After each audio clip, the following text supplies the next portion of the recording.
First of all, we should know that the essence of the anthropocentrism is that the human interests are the center.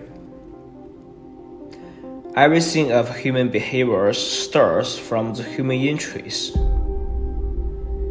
Emphasizing the fundamental nature of human interests. Human interests are the only measure and treat other things with their own interests. One can think of in this way, seeing nature as a warehouse of the raw materials for human beings to claim at will, to satisfy their own needs exactly as their wish, describing the intrinsic purpose of nature. On the other hand, human development has played a great role,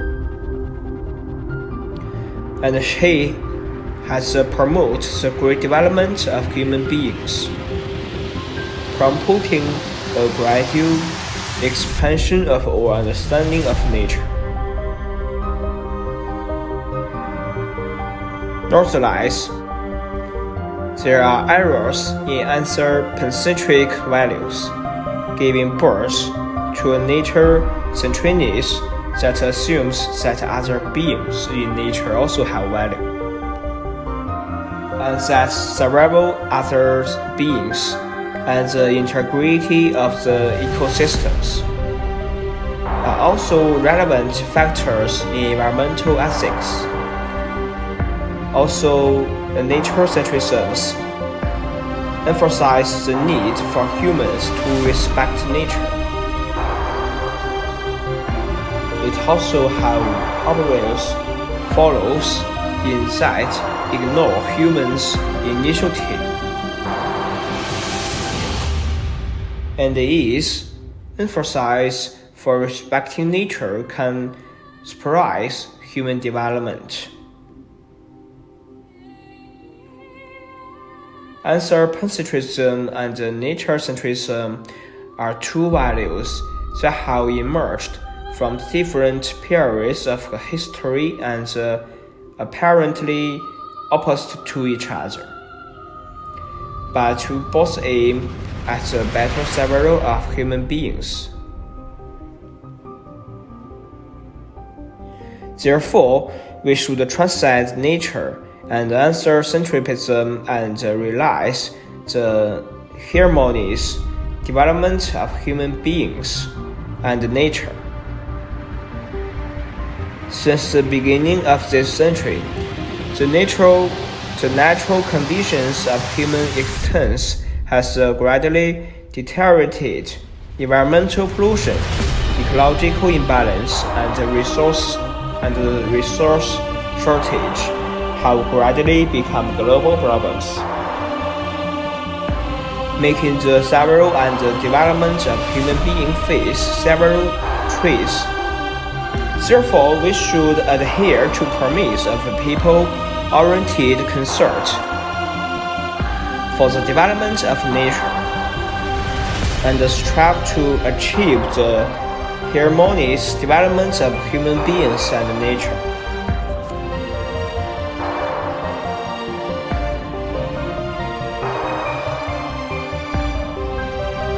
In Western philosophy, people are separated and unique. What a person does is completely independent of others and the whole world.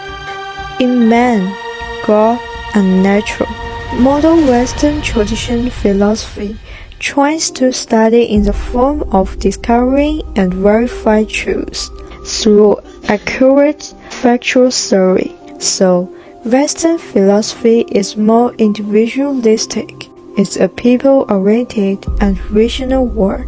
The world and people acquire accurate knowledge in nature through the pursuit of reason. The natural consigned by science in Western philosophy itself a vulgar circular world. From the perspective of natural cosmology and human psychology, the natural environment has a great impact on the formation of Western human civilization. The Western traditional attitude towards man and nature is biased towards the separation of man and nature. The human beings are above nature, as a contrast to the abstract axiology in philosophy. Its theoretical argument is based on the deep-rooted thinking stereotype of human social development. Man is measure of all things, and human happiness is the highest and even the only value of human society. In modern Eastern traditional philosophy, the relationship between man, nature, and God is more close and interrelated. It's very different from Western traditional philosophy. Eastern philosophy focuses on human sexuality and character. In science, the dialogical genre of Eastern philosophy is mainly collectivism, which can be more integrated into groups or society or people's behaviors and thoughts, and get rid of the concept of full self. Their principle is unity, and the unity of the universe is main point towards internal reality in the journey of life, and this internal point surpasses all our senses. This universe is regarded as an endless cycle, and everything will continue to reappear. It happens that all Eastern religion philosophy sends an inner world to get rid of this disturbance of life through meditation, so as to integrate meditation and correct behavioral life to realize self-worth, and further let inner life continue to group through self, get rid of the secular world, which is also the most critical value of Eastern philosophy.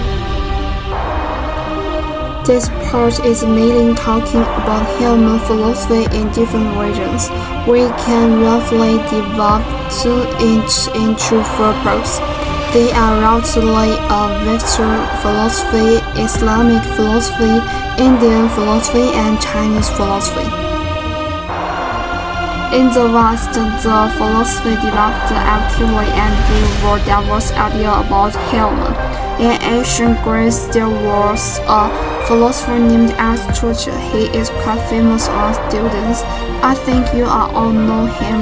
He thought man as a rational being, but a German philosopher named Nietzsche rejects rationality. An accorded man is about emotion and willpower.